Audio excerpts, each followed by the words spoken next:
Guys একটা মজার ব্যাপার হলো যে আমাদের জুন প্রসার এখানে কিছু কাহিনী করে বসে, তো তারপরও ম্যাচটা বই আসি আর কি।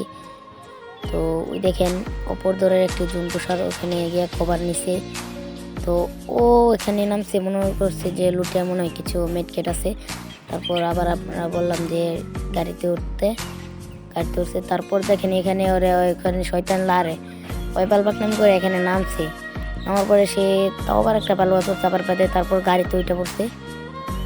গাড়িতে ওঠার পর সে গাড়িতে উঠছে। তারপর সে অনেক ঘুরতেছে অনেকক্ষণ ঘুরার পর অবশেষে আইসা তার গাড়িটা ফাটাই দেয়। তো সে এনিমি গাড়ি লয়, এনিমি গাড়িটা ফাটাই দেয়। তো সে এখানে মুসিবতে পড়ে গেছে না।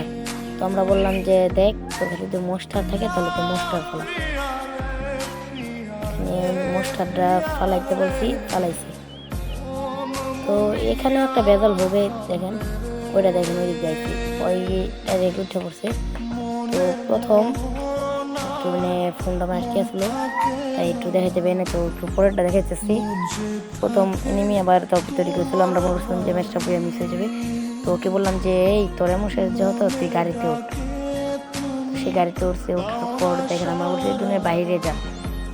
তো ম্যাচটা আর কি বই আসবে। তো ফাইনালি ম্যাচটা বই হয়ে গেল।